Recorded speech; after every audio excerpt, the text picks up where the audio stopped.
Selamat beraktivitas. Saya mau share tentang ada beberapa hal tentang sebaiknya kita jangan berargumen dengan orang yang sedikit tidak menyenangkan, karena ketika kita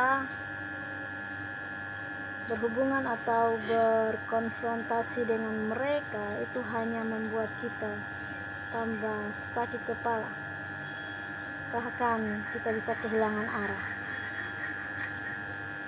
Kita tidak harus membuktikan apapun ke semua orang. Kadang justru karena terlalu sibuk melawan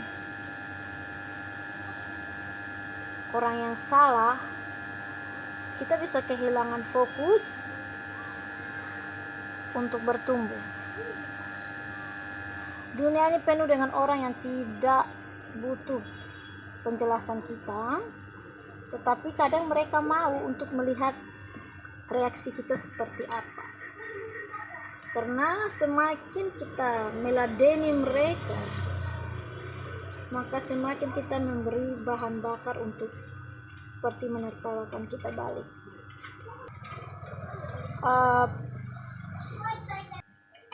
Oke.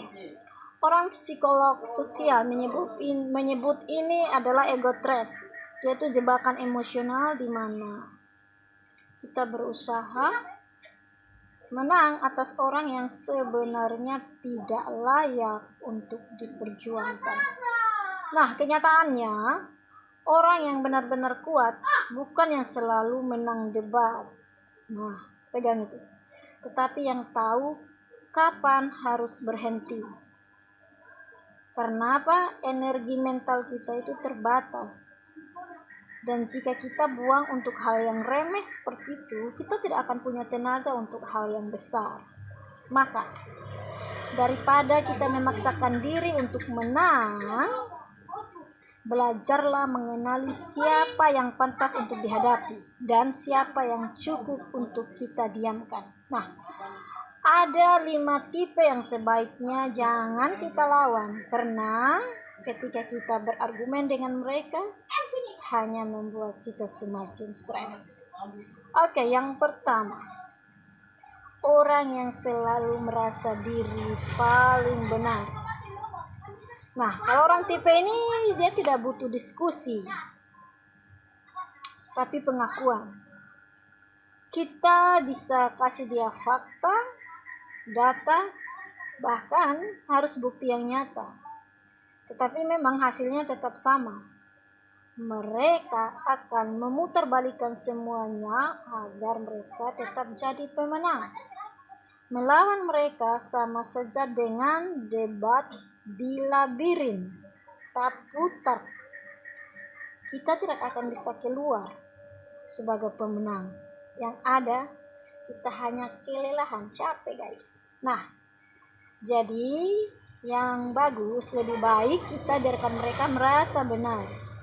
Dunia tidak butuh kamu untuk membetulkan semua orang. Kita harus gunakan waktu dan tenaga untuk membuktikan lewat tindakan, bukan berbicara.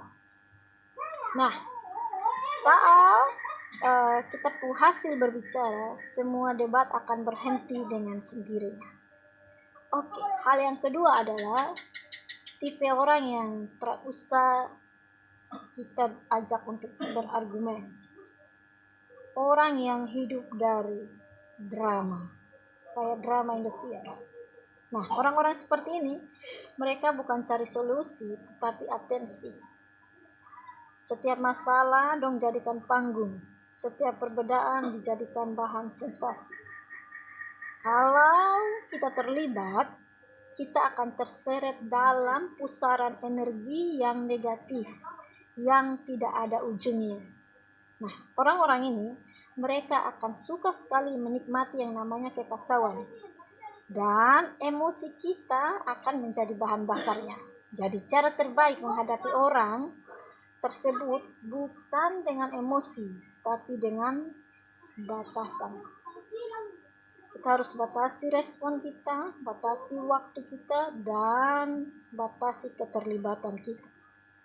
Nah, orang seperti ini akan kehilangan tenaga saat kita tidak memberikan reaksi. Dan di titik itu kita menang tanpa harus bertarung. Oke, hal ketiga, tipe yang ketiga. Orang yang iri dan ingin menjatuhkan kita secara diam-diam. Kawan, iri hati tidak selalu itu tidak terlihat, tapi kita bisa rasa. Orang-orang seperti ini, mereka itu akan tersenyum di depanmu, tetapi dia akan mengkritik engkau di belakang.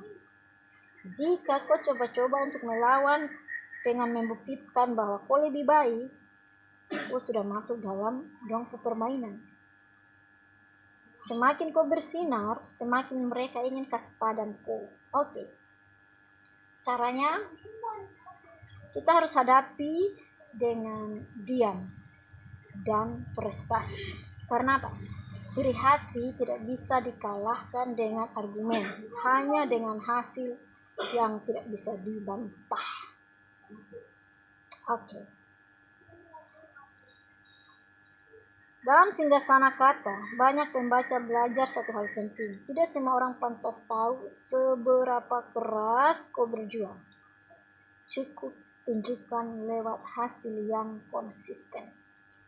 Oke, lanjut guys. Yang keempat, tipe orang yang kita jauhi yang keempat. Orang yang keras kepala, sudah keras kepala, tetapi malas belajar. Nah, orang yang keras kepala tapi punya kemauan belajar bisa jadi rekan yang berharga.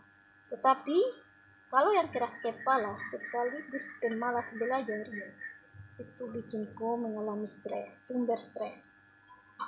Mereka akan tolak kau pemasukan. Mereka akan tolak kau ide. Mereka tidak mencari pengetahuan yang baru. Ketika kau melawan mereka, hanya membuatmu kehabisan logika. Energimu terkuras habis. Nah, sarannya lebih baik kau jaga jarak. Tidak usah kasih nyala lampu di ruangan yang pintunya dikunci. Oke? Harus fokus saja kepada kau diri sendiri dan orang-orang yang mau terbuka pada pertumbuhan. Dalam jangka panjang itu yang akan membedakan kemajuanmu dari mereka. Yang terakhir, tipe orang yang perlu tidak usah diajak berdebat atau berargumen. Orang yang licik dan manipulatif. Ini tipe yang paling berbahaya, guys. Mereka tidak serang kau langsung, tetapi dia akan buat kau untuk terlihat salah di depan orang lain. Saat kau terpancing untuk melawan, justru kau akan terlihat kayak agresif begitu. Orang-orang ini ahli dalam memainkan peran korban. Cara menghadapinya, kau harus hadapi dengan strategi, bukan dengan emosi. Kau harus simpan bukti, jaga reputasi, dan biarkan waktu yang membuka dongku topeng. Orang yang manipulatif tidak tahan dengan yang namanya transparansi atau hal-hal yang jujur begitu, yang transparan, yang terbuka. Cepat atau lambat, mereka akan jatuh oleh permainan mereka sendiri. Pada akhirnya, hidup bukan tentang menang atas semua orang, tapi tentang beli apa kakak? Oke guys, tolong lanjut. Maaf, tadi ada pembeli. Nah, pada akhirnya hidup ini tuh bukan tentang menang atas semua orang, tapi tentang menjaga kau fokus agar tetap bisa berjalan jauh. Jadi daripada tong melawan orang yang salah, lawan kemalasan, lawan ego dan rasa ingin diakui. Di sanalah pertarungan yang sebenarnya. Oke, sekarang giliranku. Coba dari kelima orang tipe yang tadi, mana yang sering kau hadapi dalam kau hidup? Kau bisa ceritakan di kolom komentar. Oke, terima kasih. Selamat malam.